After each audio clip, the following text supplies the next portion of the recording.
Halo, apa kabar semuanya? Jadi aku baru aja selesai nonton film Spider-Man Across the Spider-Verse. Salah satu film yang aku tunggu banget kemunculannya atau tanggal rilisnya. Karena kalau ngomongin film yang pertama, yaitu film Spider-Man Into the Spider-Verse yang rilis di tahun 2018, aku ngerasa kalau film itu adalah film Spider-Man yang menurutku bagus banget. Film yang kalau mungkin buatku sendiri akan jadi film Spider-Man terbaik kedua setelah triloginya Sam Raimi. Nah, jadi tentu saja aku akan nunggu banget film yang kedua, yaitu film Spider-Man Across the Spider-Verse. Jadi film ini masih menceritakan tentang Miles Morales, yang di film pertamanya kan dia baru aja menjadi seorang Spider-Man. Di film yang kedua ini dia udah jadi Spider-Man cukup lama, dan tentu aja udah mulai ahli dalam melakukan pekerjaannya tersebut. Nah, tapi masalahnya dari menjadi seorang superhero, khususnya menjadi seorang Spider-Man, adalah karena untuk menjadi seorang superhero itu kan berat banget ya. Dan dengan fakta bahwa cuman sedikit sekali orang-orang yang tahu dengan identitasnya, tentu dia nggak bisa cerita tentang masalahnya menjadi seorang superhero dengan siapapun. Dia nggak punya teman, dan bisa dibilang semuanya itu harus dipendam sendiri. Yang mana udah pasti akan membuat stres. Nah, tapi sampai ada satu waktu di mana tiba-tiba ada suatu portal yang terbuka di depannya, dan dari portal tersebut ternyata muncul yang namanya Gwen Stacy.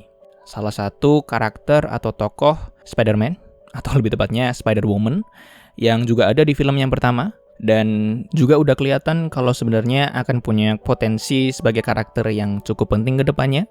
Nah, tapi dari kejadian ini, akhirnya Miles Morales harus bepergian dari satu dimensi ke dimensi yang lainnya, dan akhirnya juga bertemu dengan banyak sekali Spider-Man dengan dunianya masing-masing. Nah, jadi mungkin aku akan ngomongin mulai dari hal yang kelihatan banget dari awal sampai filmnya habis, yaitu masalah animasinya yang bagus banget ya. Dari film yang pertamanya pun aja itu sebenarnya bisa dibilang animasinya udah bagus banget dan unik sekali. Nah, tapi ternyata di film yang kedua ini aku nggak nyangka mereka berhasil kayak makin upgrade ya, jadi makin bagus gitu. Dan dari gaya animasinya sendiri itu juga berhasil menggambarkan gayanya Spider-Man. Ketika lagi berayun, atau ketika lagi beraksi dan lagi melawan kejahatan, itu kita benar-benar tahu kalau ya itu emang Spider-Man.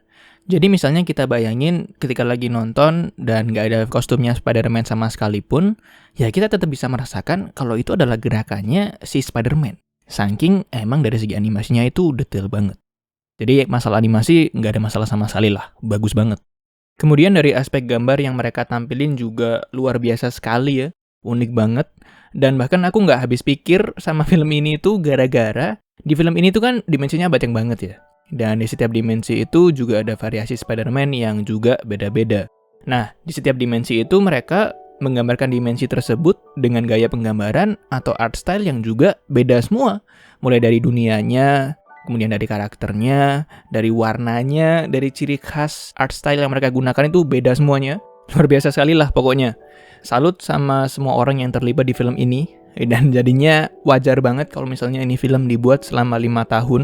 Karena hasil akhirnya juga emang kelihatan banget, keren banget.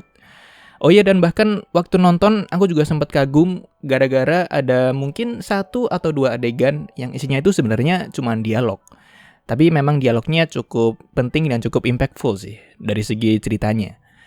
Nah, mereka ini ngasih dinamika terhadap dialog tersebut dengan cara merubah beberapa elemen-elemen di latar belakang ketika lagi dialog tersebut dengan diganti warnanya lah, diganti art style-nya lah. Ada beberapa tambahan animasi juga mungkin yang menambah efek penting dari percakapannya tersebut. Pokoknya aku sempet kagum banget dan berkali-kali aku mikir ini emang gila banget sih ini film ya. Dan mohon maaf sekali ya kalau misalnya aku berkali-kali ngomong kagum, bagus, keren, luar biasa dan lain-lain karena aku emang lagi excited banget sama film ini.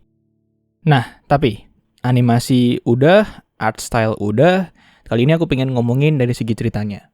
Di film ini fokus ceritanya emang agak terbagi. Di satu sisi sudut pandangnya dari Miles Morales, tapi di sudut pandang lainnya dari sisinya si Gwen Stacy. Bahkan filmnya dimulai dari sudut pandangnya Gwen, dari bagaimana awal mulanya dia menjadi Spider-Woman, kemudian gimana latar belakangnya, masalah yang dia miliki dengan keluarganya, kemudian juga trauma yang dia dapatkan dari menjadi seorang Spider-Woman. Semua itu digambarkan dengan sangat emosional, sehingga kita akan sangat peduli dengan Gwen Stacy. Nah, tapi kita juga ngelihat dari sudut pandangnya si Miles Morales, yang juga punya masalahnya sendiri. Ada masalah keluarga, Masalah jati diri yang ya sebenarnya banyak digunakan di film-film yang lainnya, jadi bukan suatu cerita yang spesial ya. Tapi menurutku film ini berhasil membuat kita peduli dengan semua karakternya. Bahkan untuk karakter-karakter dari dimensi yang lain pun juga sama. Memang mungkin nggak akan sedalam itu rasa kepedulian kita untuk beberapa karakternya, tapi bisa dibilang kalau spesifik ngomongin dua karakter utamanya, yaitu si Gwen Stacy dan juga si Miles Morales, kayaknya sih kita akan merasakan emosional yang cukup dalam terhadap dua karakter tersebut. Dan tentu aja ini semua didukung oleh voice actor atau pengisi suara yang emang bagus semuanya ya, dalam menggambarkan karakternya masing-masing. Miles Morales yang diisi oleh Sam Whitmore, Gwen Stacy yang diisi oleh Hailee Steinfeld, dan juga ada Miguel O'Hara yang diisi oleh Oscar Isaac, dan bahkan ada Daniel Kaluuya yang juga mengisi sebagai Spider-Punk. Intinya aku merasa kalau mereka semua berhasil menggambarkan karakterisasi tokohnya masing-masing sampai dari segi emosionalnya yang juga dalam. Karena ceritanya Miles Morales sendiri itu sebenarnya juga semakin dalam dan semakin besar pertaruhan dan ancaman yang akan datang ke kehidupannya. Sehingga proses pendewasaannya pun juga jadi natural dan beriringan juga dengan bahaya yang akan terjadi.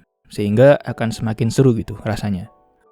Nah, tapi mungkin dari semua hal yang aku bicarakan tadi, semuanya itu ya emang yang bagus-bagus semuanya ya. Karena menurutku emang filmnya bagus banget. Nah, tapi palingan dari semua hal itu, ada satu hal yang bisa dibilang menjadi keluhanku di film ini. Tapi untuk hal ini pun, aku tahu kalau ini adalah masalah selera. Karena aku juga yakin banyak banget orang-orang yang suka dengan cara penyampaian yang seperti di film ini. Tapi kalau buatku pribadi, film ini tuh kerasa padet sepadet-padetnya. Informasi dikasih terus sepanjang film, jokes atau candaan yang hampir selalu muncul di setiap adegannya, yang memang lucu ngomong-ngomong. Kemudian ditambah juga dengan gaya animasi yang bikin otak kita itu terstimulasi sepanjang nonton juga. Jadi film ini tuh rasanya padet banget, dan secara pacingnya juga kerasa cepet parah. Nah tapi balik lagi, aku yakin ini adalah masalah selera, karena kebetulan kan aku adalah orang yang lebih memilih film dengan pacing yang pelan-pelan, yang nyantai aja gitu. Jadi aku juga yakin banget kalau bisa aja buat kamu itu nggak ada masalah sama sekali dan mungkin jadi malah seneng dengan rasa film yang cara penyampaiannya itu seperti ini. Jadi, secara keseluruhan udah pasti aku akan menyarankan banget buat kamu supaya nonton. Karena bahkan kalau misalnya kamu mungkin nggak begitu tertarik dengan ceritanya aja, sebenarnya dari segi animasi dan art style-nya sendiri itu udah worth it banget buat nonton film ini. Dan palingan kalau dari aku pribadi, satu hal yang mungkin bisa jadi pertimbangan adalah apakah kamu nggak masalah dengan film yang cara penyampaiannya itu padat banget dan juga cepet. Dan ditambah juga dengan gaya filmnya yang kayak komik, jadi akan banyak sekali gambar-gambar dan efek-efek yang muncul di sepanjang film. Mungkin dibuat pertimbangan aja, karena takutnya malah bisa bikin kamu pusing dengan adanya stimulasi yang berlebihan. Oh, dan aku juga lupa untuk ngasih tahu kalau film ini itu emang sequel, tapi sebenarnya secara ceritanya sendiri itu dibagi menjadi dua bagian. Jadi untuk film ini, yang Spider-Man Across the Spider-Verse ini baru part 1, dan untuk part 2-nya akan dirilis di tahun depan, di tahun 2024, dengan judul Spider-Man Beyond the Spider-Verse. Jadi udah pasti, film ini akan menggantung di bagian ending.